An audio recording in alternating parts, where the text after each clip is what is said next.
All right, so what we're going to talk about today are options for facelift. Now, facelift as opposed to facial rejuvenation, people come in and it's kind of confusing. A facelift really should have been called a jowl neck lift or a lower facelift. But where's the marketing opportunity in jowl neck lift, right? People are never going to do that. And so we called it facelift. It goes back 100 years. And there have been a ton of different modifications of a facelift throughout that time. So assuming that people come in and they need a lower facelift, there's all sorts of options within that category of surgery, right? Generally what you think about is if you need the jowl lifted, right? The stuff along the jawline and maybe a little bit of the cheek, then you're usually looking at a scar that involves something in front of the ear. If you are interested in the jowl and the neck, then you're looking at a scar kind of behind the ear, maybe even a little bit, into the hairline just a little bit. Put them together, a cheek and a jowl and then the neck also. And then you end up with the sort of the typical facial scar, which is something in my hands. It's usually under the sideburn. I often will put a little tiny scar up here to kind of lift this area, which is really great. And then I usually come like in this little crease that people have right here in front of the earlobe and then back behind the ear where things don't matter so much. People always worry about the scars and how they heal. Golly, I haven't had a complaint or a problem with the scar in front of the ear. I can even remember. And we do over 100 of these. I do over 100 of these a year. Each of us kind of does. Now there are variations on that. The biggest variation is do you make a cut under the chin to deal with these little bands that live here, piplottismal bands. I made up this FaceTime facelift thing a while ago where I sort of obviate the need for this little cut. Don't need the cut. Kind of nice, but every once in a while I think I do need to make it just to get more deeply into the neck and really sculpt the neck beautifully and get the tissues to sort of hold well.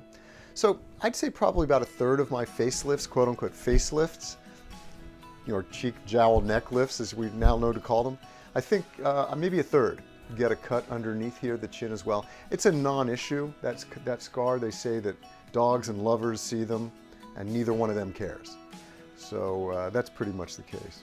So people talk about a mini facelift, or as I call it here in my form, is like an S-lift. And you can look up both of those things. An S-lift is the shape of the scar. So a lot of people in their late 40s, mid 40s, early 50s, they don't like the jowl.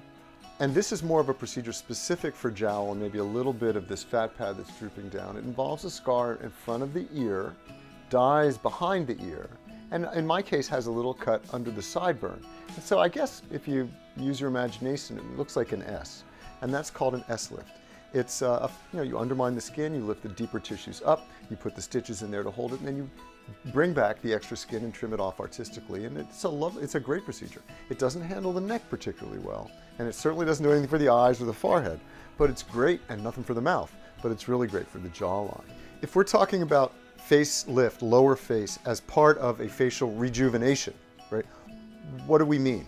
Well, you can imagine, like if you're rejuvenating this and you're bringing all that stuff back, well, you can look at it on me. I still have a fairly heavy brow and I have wrinkles in my crease, and this area under my eye, near my nose, that could really, benefit from this, which is a mid-face lift. So I think about upper face, which is, sort of eyebrows and up.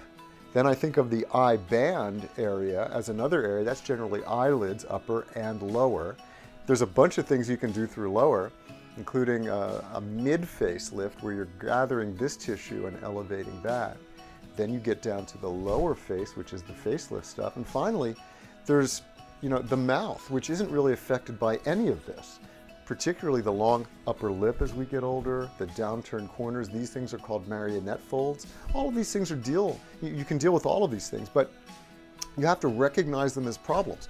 As a surgeon, you have to recognize them and deal with them. Otherwise, they're not going to, sort of be handled magically, right? They're not just going to go away. And like if I just pulled a little harder or done the facelift a little better, the corners of the mouth would go up. No chance. Doesn't work like that. Go ahead and hit the like button if you enjoyed this video, and feel free to share with a friend. You can stay up to date with the latest in cosmetic surgery by subscribing to the Austin Weston YouTube channel. And for more information on the Austin Weston Center, Visit our website at austin-weston.com or click the link in the description below.